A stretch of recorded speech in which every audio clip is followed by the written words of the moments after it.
Diyanetlik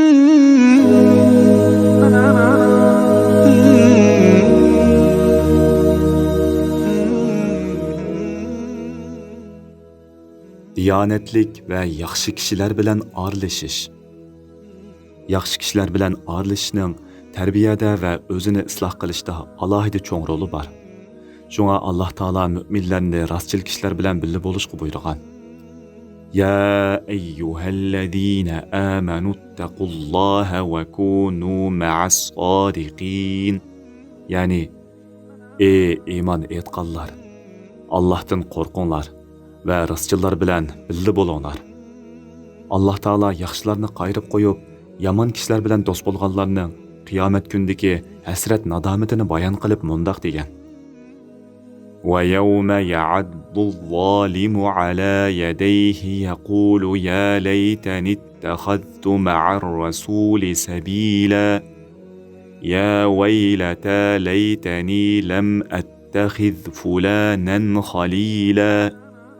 Yani şu kuni zalim, yani kafir insan ikki qo'lini tishlab, esit, kashki men payg'ambar bilan nijotlik yo'lini tutsam-chu, esit, palonini do'st tutmagan bo'lsam-chu, Qur'on menga yetgandan keyin u paloni meni rostilla uningdan ozdiribdikan deydi.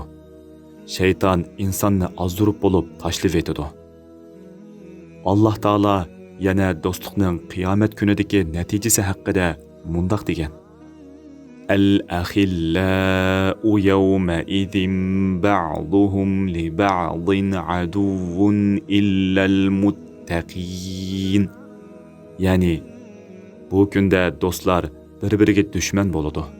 Faqat taqvodorlar undoq bo'lmaydi.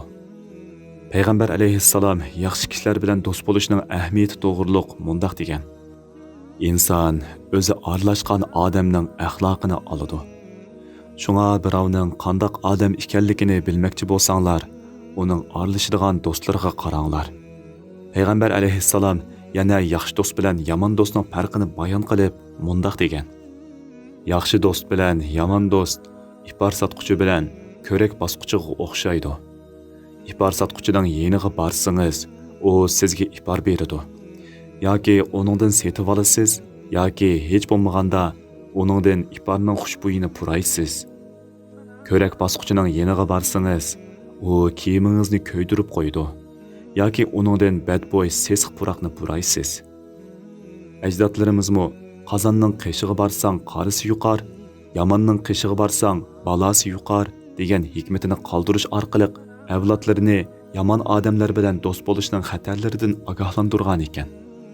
Xususan balalarning aralashadigan, birga o'ynaydigan va birga o'qiydigan yoki birga ishlaydigan do'stlarini kuzatib, ularni diyonatsiz, axloqsiz do'stlardan yiroq tutish nihoyat zarur.